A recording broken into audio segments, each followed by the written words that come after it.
എല്ലാവർക്കും സുഖമാണെന്ന് വിശ്വസിക്കുന്നു.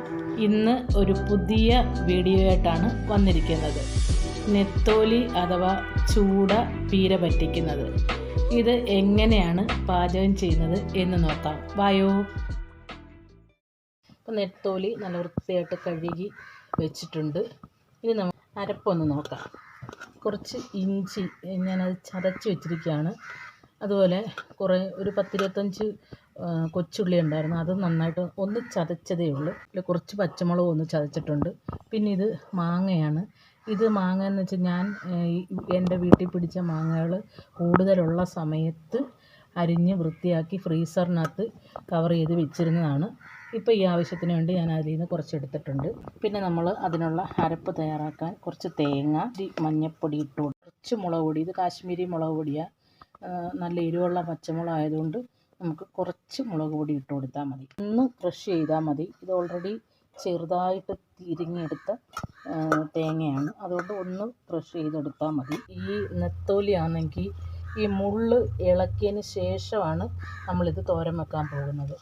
അത് ഏറ്റവും കാൽസ്യം കൂടുതലുള്ള ഒരു മീനാണ് ഈ നെത്തോലി എന്ന് പറയുന്നത്.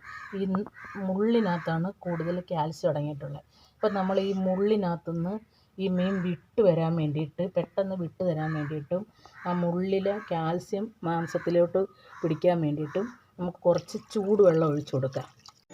നമുക്ക് ഇതിനകത്തുനിന്ന് പെട്ടെന്ന് തന്നെ ഈ മീനിൽ നിന്ന് ഈ മുള്ളിഞ്ഞ് വിട്ട് വരും.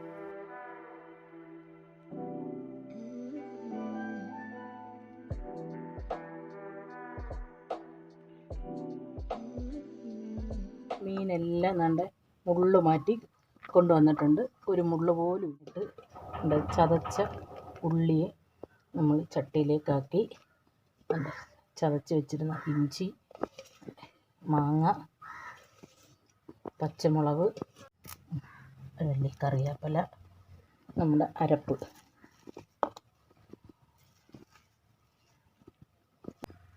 ഈ നെത്തോലി ഇതിനകത്തേക്ക് ചേർക്കുക. ഒന്ന് യോജിപ്പിച്ചേക്കാം. ആ സമയത്ത് നമുക്കിതിനകത്തേക്ക് ഉപ്പും കൂടെ ചേർത്ത് കൊടുക്കാം. ഉപ്പും കൂടെ ചേർത്ത് ഇനി ഒന്ന് മിക്സാക്കി. വെള്ളം ഒന്നും ചേർക്കണ്ട. നമുക്ക് ഈ നെത്തോലിയിൽ നിന്ന് തന്നെ വെള്ളം ഊറി ഇറങ്ങും. അതിനകത്ത് ഇതൊന്ന് വേവിച്ചെടുക്കാം. വായോ. വളരെ ചെറുതായിട്ടുള്ള തീക്കകത്ത് വേണം വെക്കാൻ. ഇനി ഇത് വെന്ത് വരട്ടെ.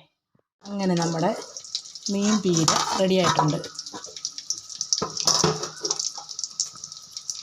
നമുക്ക് ഇയാളുടെ അടുത്തൊന്ന് തട്ടി നോക്കാം. റെഡി ആയിട്ടുണ്ട്. നമുക്കിനി ഇതിനൊരു വറവലും കൂടെ തയ്യാറാക്കി ഒഴിക്കാം.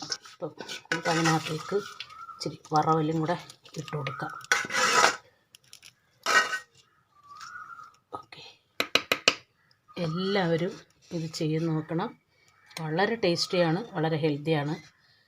എല്ലാവരും സന്തോഷത്തോടെ ഇരിക്കുക.